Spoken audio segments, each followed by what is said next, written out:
પાંચ પદાધિકારીને સરકારે ફાળવેલા વાહનનો ઉપયોગ કરે છે. જે એને ફાળવેલા ડ્રાઈવર છે એ ફાયરમાંથી કમિશનરે મંજૂરી આપેલા ડ્રાઈવરો કાયમી કે કોન્ટ્રાક્ટવાળાને ફાળવણી કરવામાં આવતી હોય છે. જ્યારે કોઈ ડ્રાઈવરની ગેરવર્તણૂક હોય અથવા શિસ્ત બાબત પણ કાંઈ એવું લાગતું હોય તો તે છતાં ફાયર વિભાગ દ્વારા ડ્રાઈવરની ફાળવણી તે કરતા હોય.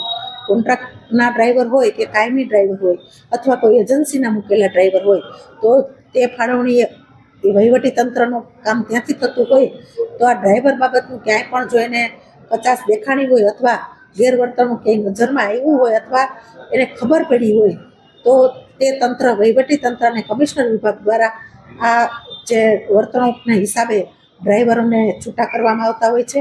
અને ડ્રાઈવર એજન્સીના પણ હોઈ શકે, સરકારી પણ હોઈ શકે અને અથવા કોઈ પોતાના પ્રાઇવેટ ડ્રાઈવરો પણ પદાધિકારી રાખી શકે છે.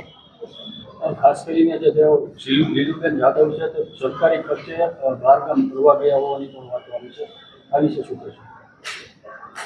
આ વહીવટી તંત્ર ફાયર વિભાગની અંદર ડ્રાઈવરો જ્યાં પણ જતા હોય તો તેની નોંધ પોથી છે એની અંદર આ નોંધ લખાતી હોય છે.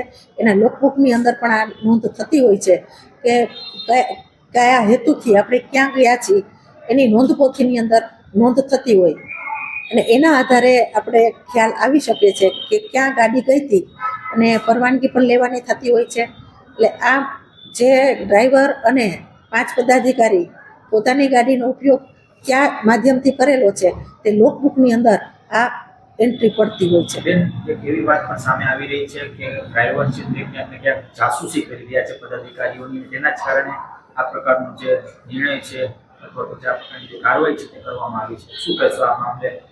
આ બાબતમાં મને કોઈ ખ્યાલ છે નહીં, કેમ કે જાસૂસી પ્રક્રિયા છે એ ગુપ્ત પ્રક્રિયા હોય, પૂર્ણમાં સંડવાયેલું છે એની પણ મને જાણ નથી. પણ આ ડ્રાઈવરોની ફાળવણીનો વિભાગ છે એ ફાયર વિભાગની અંદર થતો હોય છે. કમિશનર વિભાગના વહીવટી તંત્રની અંદર ડ્રાઈવરની ફાળવણી થતી હોય છે. ત્યારે કોઈ જાસૂસી કરતા હોય અને કોઈ આપણી પાછળ મોકલતા હોય એની અમને પણ ખબર ન હોય. ઓકે.